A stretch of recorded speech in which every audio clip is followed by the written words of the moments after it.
Drastically improving the quality of your life is actually a lot quicker and simpler than you may think. After spending years researching Stoic philosophy and helping others reshape negative thought patterns, I've selected 3 Stoic lessons that will give you a new perspective on life, ones that will keep you grounded, in a good headspace, and more resilient to negativity. And stick around because the last one will surprise you.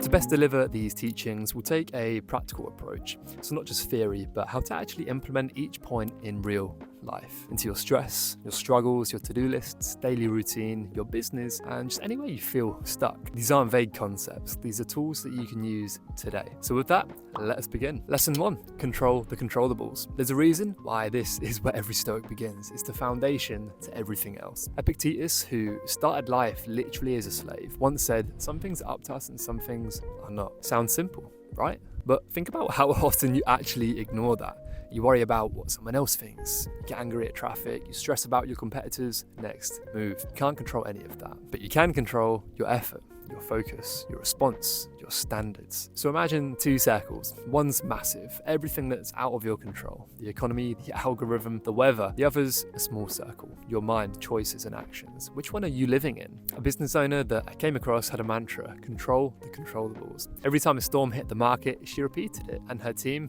they didn't panic.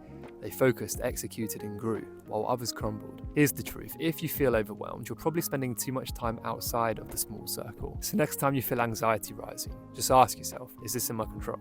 If no, drop it. If yes, get to work. By the way, if you haven't yet subscribed, feel free to hit that button below. It helps the channel a lot and lets me know I'm on the right track. Controlling what you can is powerful, but Stoicism isn't about doing. It's about being. Which brings us on to lesson 2, one that's quite often misunderstood, because it's not about being emotionless. It's about mastering the most important relationship you'll ever have, the one with yourself. Lesson 2, don't wish it was easier, wish you were better. We all do this. We see someone successful, confident and composed. We make excuses. They had better parents, they got lucky. They don't deal with my problems. But the Stoics, they'd challenge that. They'd ask, are you doing your job, not your career title? Your job as a human being, to be disciplined, to be present, to be courageous. When Sean Payton was suspended from the NFL for a year, he didn't complain. He printed 3 words on a giant photo of himself: do your job.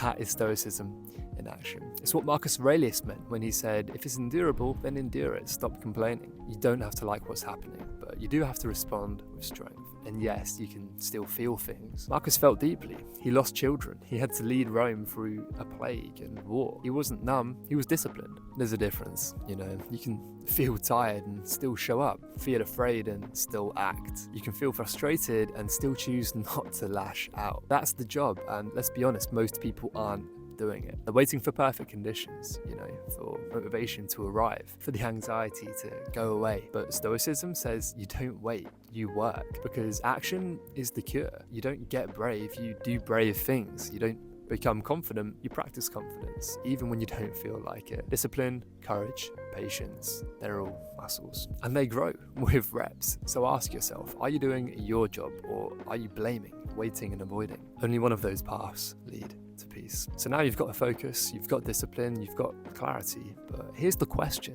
what are you aiming at? Because without the next part, you risk climbing the ladder of success only to find it's been leaning against the wrong wall. Lesson 3, define what a better life means for you. Let me ask you something. If everything went perfectly, the business, the money, the recognition, the freedom, would you actually be happy, right? Would you even notice that you'd arrived? Most people don't stop to ask, what does a good life look like for me? Seneca said, a life is made up of days. If you waste the days, you guessed it, you waste your life. Annie Dillard echoed it. She said, how we spend our days is, of course, how we spend our lives. So think about this. If your days are filled with stress, overcommitment, and chasing things that you don't care about, that's your life. It doesn't magically change when you hit 6 figures, or buy your dream car, or hit that follower count. If you don't know what your ideal day looks like, you will fill it with someone else's priorities. There's a story about George Marshall. He had a chance to lead the D-Day invasion, the biggest moment of World War II, but he turned it down. Why? Because his duty to the country mattered more than personal glory. And that is the Stoic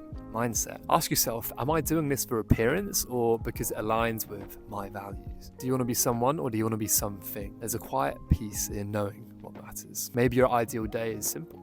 Wake up early, move your body, work on something meaningful, spend time with the people you love, read something that challenges you, or even just go to bed without a weight on your chest. That's a good life. And you can start living pieces of it today. The Stoics weren't about massive transformations, they were about consistent returns to what matters. So when life throws chaos your way, you use clarity to guide you, right? You don't get pulled into every argument, you don't chase every opportunity, you don't live on autopilot. You pause, you reflect, and you ask, is this essential? Is this getting me closer to the life that I actually want? If not, let it go. Cool, so let's recap. Simple on the surface, but life-changing in practice. Yeah, control the controllables. Let go of what you can't. Do your job, even if it's hard, especially then, to be fair. Define a good life for you, specifically, then build your days around it. You don't need to move a mountain or shave your head to live like a Stoic. You just need to ask better questions, make clearer choices, and take action, even when it's inconvenient. Marcus Aurelius said it best: waste no more time arguing about what a good man should be. Start here, start today. If you got value from this video, you'll probably also enjoy the one currently on screen. Maybe even hit the subscribe button. I upload weekly and really enjoy connecting with you guys. But yeah, until next time, take it easy and remember, everything you need is within you.